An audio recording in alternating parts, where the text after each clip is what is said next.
Welcome to the Meet the Java Experts panel. I'm your host, Sharat Chander from the Java Platform Group. And today you're going to hear from some of the experts at Oracle that work on Java. So many of you have questions that you want answered, and we want to have the ability to bring forward some of the innovative things that we are doing and help you understand how to take Java forward. Of course, we still want to hear your questions, so please use the Oracle Dev Live hashtag on social so we can keep the conversation going. From the Java team today, we have Mikael Vidstedt, Director, Java Platform Group, Chad Arimura, Vice President, Java Developer Advocacy, and Bernard Traversat, Vice President, Java Platform Development. Gentlemen, thank you for joining today. So it would be interesting to find out which question to start with all the questions we got. But I thought the most interesting one we could begin with is we celebrated 25 years of Java last year. And so I thought it'd be interesting from your perspective, what has kept Java so vibrant for 25 years? And Mikael, I thought maybe we can start with you. Oh, wow, yes. 25 years, quarter century, that is amazing. Yeah, I think there are many different things. The one that immediately comes to mind is compatibility. So compatibility is really important to us. And what that does is give us, with the Java specification we have, is gives us a very stable foundation to build on. And what we can do is basically rewire the platform in every release. Now, we don't rewire the whole platform in every release, but we do significant changes in every release, more or less, right? And what it allows us to do is to prepare for things. We prepare for new Java features. We add CPU architecture support when new CPUs come around. We add new garbage collection algorithms, and we make all of these changes. And we can do that and make sure that Java applications continue to run. You can still take your Java jar files from back in the 90s, and they will work perfectly well. And that's because of the compatibility layer in the specification. Yeah, I think an interesting point is it's great to have innovation, but without stability, you're on a very dangerous road. So ensuring that we have a stable platform and a language moving forward is really ensuring that those 25 years of stability move forward. Bernard, what's your perspective of the last 25 years? What's kept Java so vibrant? I would say, the predictability is the fact that, we are delivering to our communities releases in a very well understood cadence. And then the care that we are taking for our enterprise customers about security and robustness. That's something that, we're spending tremendous amount of, investment to ensure that our customers are in the secure, platform. So, a good follow-up question then is, we're building on 25 years of history. What does the next 25 years look like? What's going to give Java the same adoption, the same performance, and increased application and all the modern application development that developers are facing today? Bernard, what are we facing in terms of the next 25 years? I think that the four main pillars of Java, which is compatibilities, the fact that we are evolving the platform through a very precise and rigorous process that ensure that all Java implementations are compliant, something that is very important for our customers.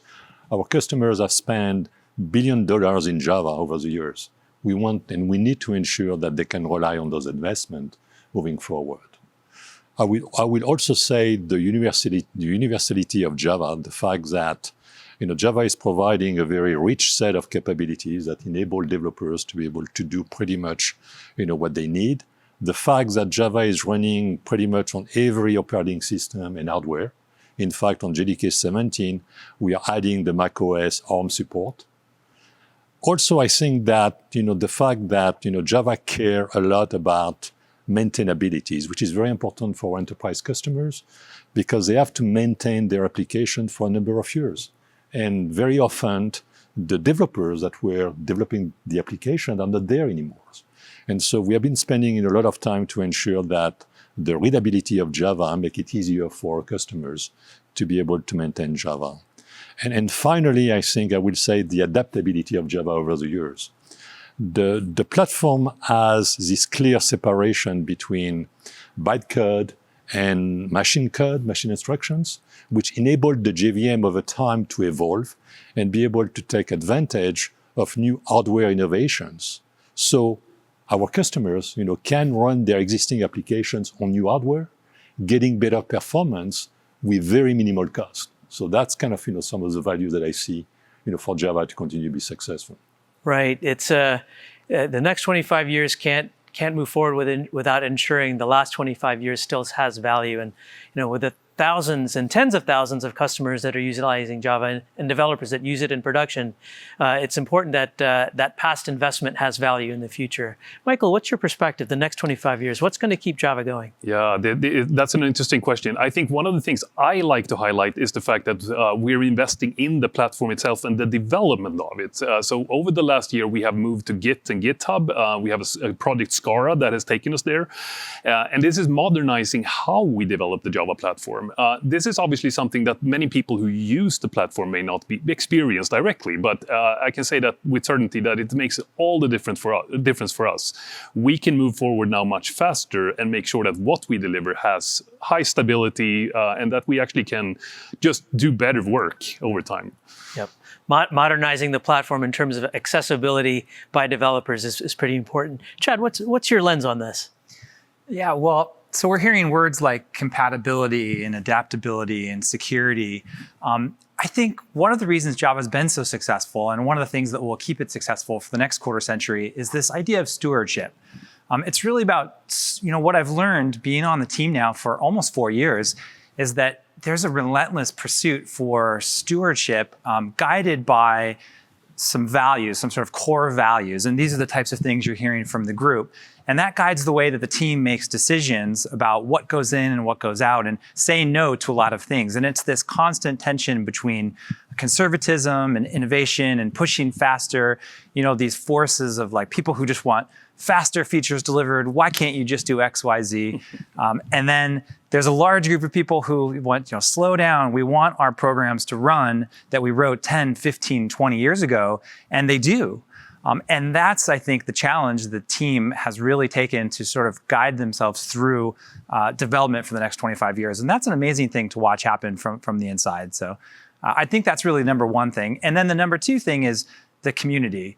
The community around Java that we talked about in the keynote today is so strong. There's hundreds of Java user groups around the world, local, regional groups of developers just there to help each other out, move their careers forward. Millions of questions answered today on Q&A sites.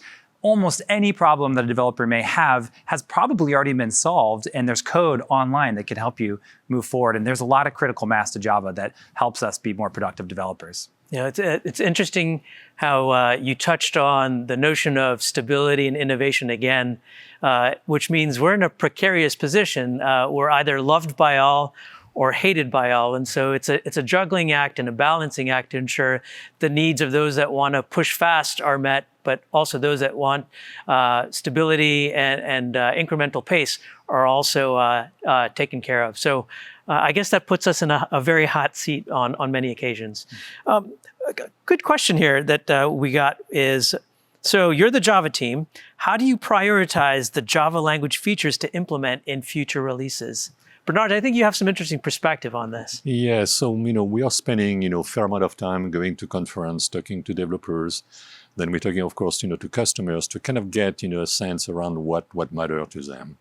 And so, in terms of the investment that we are making right now on the platform, I would say that on the language side, we need to continue to make the Java language more approachable, as well as improving the productivities of our developers. So we need to make sure that we can simplify the language, improve the new abstractions, as well as reduce the amount of boilerplate code that developers have to write, so we can attract the new developers, as well as retain our existing developers and make them more productive. You closed with an interesting word there, developer productivity, which is a nice little segue. So, been a long-time user of Java. One of the things that attracted me to the language so long ago is it accelerates developer productivity. And we now have 25 years of features that have been built into the language and the platform. Trying to flag some of the more interesting features that developers may not know about. What would you say are some classes or tools or utilities that developers should know about and use without hesitation? So I would say out of the box, the Java Mission Control.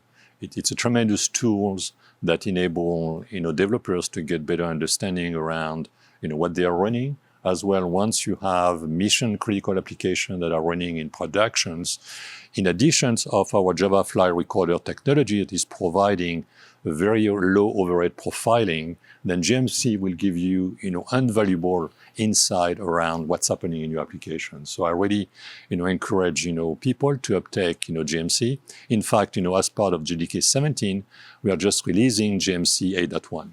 So, for you to go and use it. Yeah. Michael, you sometimes have a good perspective on tools. What are some of your favorite tools? There are so many, and a few of them are built into the JVM itself, right? So like one of the things we did just a few years back, which is, makes me happy every day, is that we actually introduced a new logging framework in the JVM. So now everything actually ends up in sort of more or less the same place and printed in sort of the same way. So that's just one favorite. JFR, I just need to double down on that. I think this is a seriously undervalued tool that we have built into the platform itself. You can get really good information about what's going on and get to that in an easy way. And then also things like the JDepper scan, a tool that we've introduced that will help you figure out what you are depending on that may be going away at some point in the future. And sort of its companion tool, JDeps, which helps you understand what you're actually depending on, what your application, what dependencies you have on different packages and parts of the platform. So all of those things combined, I think, make for a very, very compelling story. For me, I may not be in the minority, but one of my favorite features is Java Docs. I know that might sound crazy, but it sure creates a lot of efficiency when you're programming, which is interesting in that there have been so many features released over 25 years, which means sometimes developers still might be using an older release. And we see this all too often. If I'm a developer, say I'm still using Java 8, what are some good reasons for me to upgrade to a more recent release? I mean, we released Java 17 today. What's a reason to move from, say, Java 8 or something older to Java 17? Chad, why don't you give us some perspective? Well, I guess the first answer I'd say is just try. I think you'd be surprised by how easy it might be or how smooth it might be to go from 8 to a later version, and now 17 released today. And I mean, we've talked about a bunch of the reasons to upgrade. You've heard about all of the great features coming in 17. I mean, there's so many cool things for developers to take advantage of. Your applications will just run faster. And so first, just try. And I think if your organization is tied into LTS and really depends on LTS, then another thing is to take advantage of the early access builds that are coming early of each version, work those into your continuous integration system, because if you can stay up to date, these releases, as George mentioned in the keynote, the releases aren't like the big bang stop the world releases of the past that you might remember and have a memory about. Now, this should be a pretty smooth path through each version. You have many months of early access release. And before the LTS release comes, you're ready to go and get on that release right away. You don't have to wait a year to test every bit of your application. Yeah, it's amazing we even lived in that era where we were so excited about new releases, but when we used them in production, it would have dozens, 90, over 100 features. How do I take account of all of them? How do I use them? What is it going to do to my current landscape and architecture? And not having that chance to look at it in advance, we took that for granted, not being able to do that. Now, as you said, with early access releases, you're able to dip your toe in the water first before even putting something in production, before we even make a release possible. Michael, what's some perspective for you? Why should a developer or an enterprise migrate and upgrade their version? I think it's sort of back to the same thing with compatibility and all the stuff we've done in the platform. So there are tons and tons of improvements just by upgrading. Even if you don't use new APIs, even if you don't make use of lots of new features on the language side, you get all the improvements in terms of performance, just scalability, all of those things. And I also think that this is one of those, it's coming back to the JDepper scan tool I mentioned, for example. In a lot of cases, maybe the reason why it was hard to move up from 8 to 9, and that was basically where the challenge was, right? Was because your dependencies, the libraries, the frameworks you depended on had not yet moved up. And I think that what we've seen over the last few years is that those are now up to speed. There are all the major libraries, all the major frameworks all have support for more recent versions, and even some have for 17 already. So I think you'll find that it's much easier to move up than you maybe think. So try it, as Chad said. Yeah, you bring up a good point, which is it's not always just about what new features you're going to get out of the box. It's the performance, stability, and security you're going to get just by that simple upgrade. And that's a great reason why developers should be moving up the stack. Let's look forward a little bit. We work on a lot of projects at OpenJDK. The OpenJDK project have hundreds of investments that are going on actively at any given time. And it's a great way and a great lens to understand what sort of is the next big thing on the horizon for Java. And, for our audience, what are some of those next big things? Maybe we start with you, Bernard. Yeah, so, I would say first, our new garbage collector, ZGC. ZGC is, right now, has the abilities to deliver, sub-millisecond burst time. Yes, sub-millisecond burst time. So I've been building in a VM for 25 years. Reaching that point now where burst times are completely irrelevant is a massive engineering, feast here. I have to give it to the team, that build, these collectors. Also, what is incredible with ZGC is that the burst times don't scale with the size of the heap. So that means that if you're a developer that has an application that is manipulating a lot of data, or care a lot about predictable low burst time, you must try ZGC.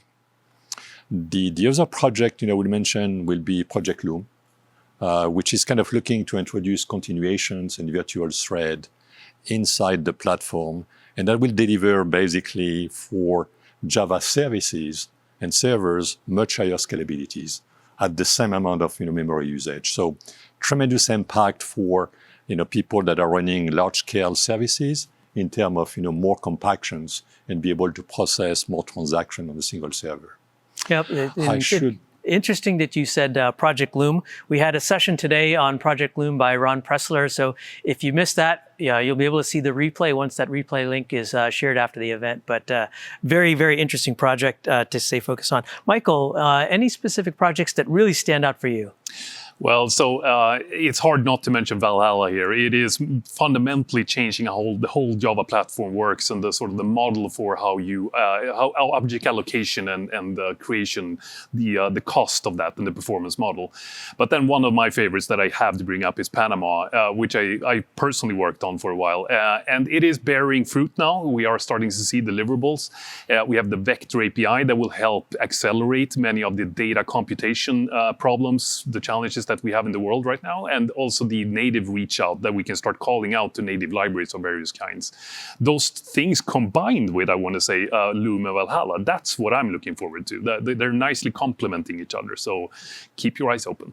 And we had a session on the Vector API by Paul Sandoz. Again, if you missed that recording, a session that can't be missed, so I encourage you to watch that on the replay. Chad, any project in particular that you're keen on?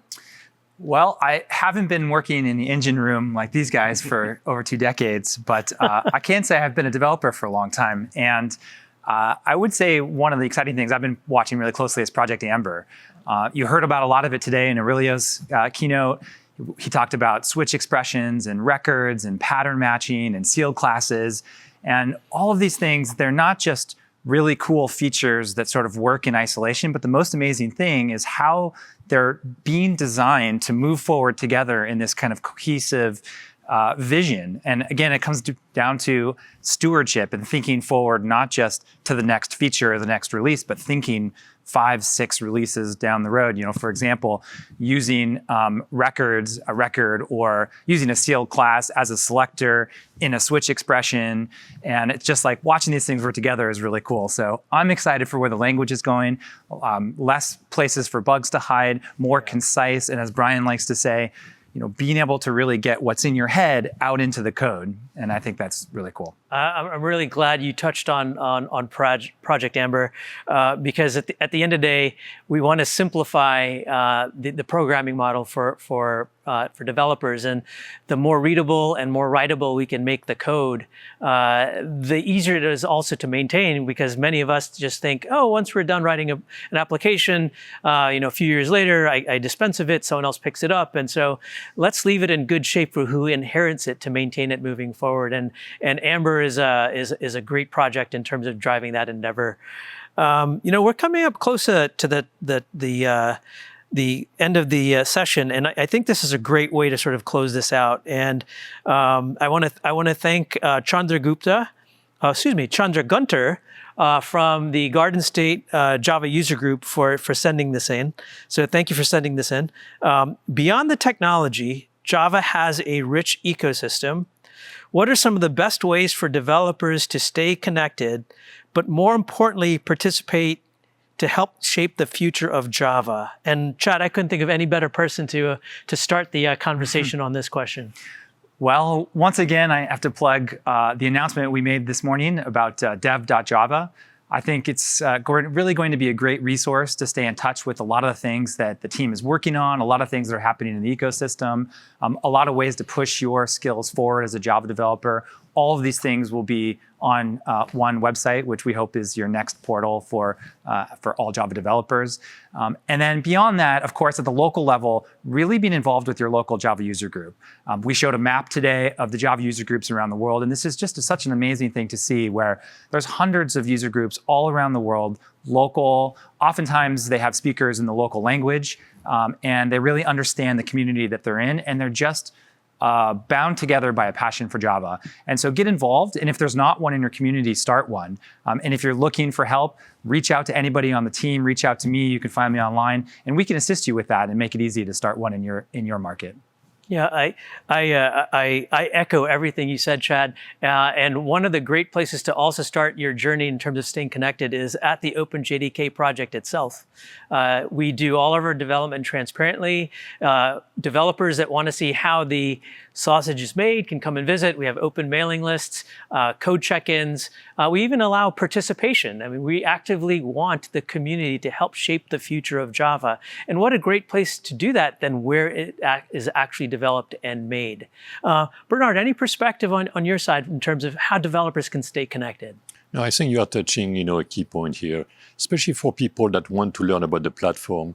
There's this tremendous asset, which is OpenJDK, where you can read the code, you can kind of understand all the internal, or how people are building, the Java language, how does the various libraries that are being provided as part of the Java platform are being implemented, or getting into the VM itself. So come, join, read the code, participate to the mailing list, become a committers, and in some way, come and join us to move Java forward. I think that's a tremendous, thing that, our developer can do. Appreciate that, Bernard. Michael, any closing thoughts on that? I think we mentioned it earlier, so we do publish early access builds. Everything is transparently developed in the open. You can try things out, you can pick them up, try to make sure that they work for your application and give us the feedback. We are actively looking for all the feedback we can get. We want to know that the features we develop are the right ones and that they work for your application. So come join us. Appreciate that. So I want to thank all of our panelists for making time today. You can find all of us on social. We're all on Twitter, so keep the questions coming. In the morning keynote, we gave the Twitter handles for most of our speakers. So again, I encourage you to post those questions directly to them on social, or use the Oracle DevLive hashtag so we can hear from you. Stay tuned. The next part of today's event is going to start shortly, where we have 4 hands-on labs. 2 will be running in parallel for 90 minutes, followed by another 2 labs that will be running in parallel. So make sure you join the lab that is tailored to the types of areas of Java that you're most interested in. I'd like to recap what we've experienced and shared with you today. What we've had today is a great wealth of knowledge as far as how Java can enrich your life, how Java can empower your business, how it can make your career advance in places that it's never gone before. We've seen how Java can address modern application development. We've seen topics that's been covered as far as how Java can address points such as microservices in the cloud. We had the release of Java 17 today, and you heard some sessions that provided you just a glimpse in terms of the value that Java 17 can afford you. So make sure to download Java 17. It's available for you today at openjdk.java.net. But don't just go to openjdk.java.net for the download. It's also a place for you to participate. Today's event tried to cover things from a technical lens, but we also tried to provide you information and resources in terms of how we can stay connected as a community. Because Java isn't just a technology, it's an ecosystem made up of developers just like you. And it's important we stay connected through the OpenJDK project, where you can contribute your knowledge to move Java forward. Participate on the mail lists, look at the active code check-ins, and if you're daring, participate in actually giving us feedback. But there's other ways to participate too. We've covered a couple of those examples today. We can have you join Java user groups that are local to you. With over 300 Java user groups across the world, I'm sure there's a user group that you can connect with at a local level. It's a place for you to meet like-minded peers, to find out about the areas of Java where you can share best practices and use cases, but also advance your Java skills. You can also go to a multitude of conferences that are out there. It's amazing in the last 25 years just how many events there are. We're very impressed by that. Here at Oracle, we try to be the stewards of the ecosystem, and we're very humbled by that responsibility. And that's why we bring forward an event such as Oracle Developer Live, Java Innovations for You. This becomes the flagship event model for other events that focus on Java to inspire and build off of. And there's also other great ways to stay connected. You can stay connected to your peers by listening to some of the Java champions. We highlighted two today, Venkat Subramaniam and Mala Gupta.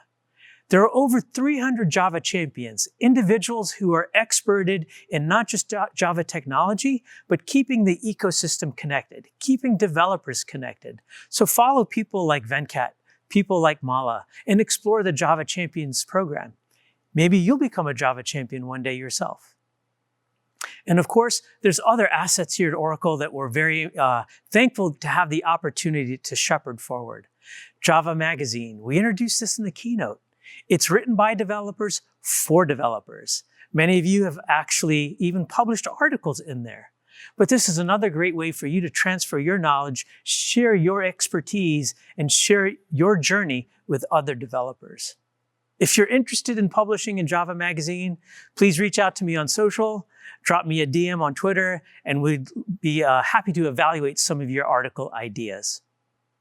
And lastly, one of the great things that we've launched today is dev.java, our new hub for developers to learn of all various levels. Whether you're just starting your knowledge and your exploration of Java, if you're intermediate or advanced, dev.java is the place to come to build and understand how Java can move you forward. We're going to share lots of articles, lots of code techniques, and keep it enriched in an active way to ensure you stay abreast about where Java is going in the future. I'd like to thank you for your time and look forward to connecting many of you after this event in all parts of the world. Thank you.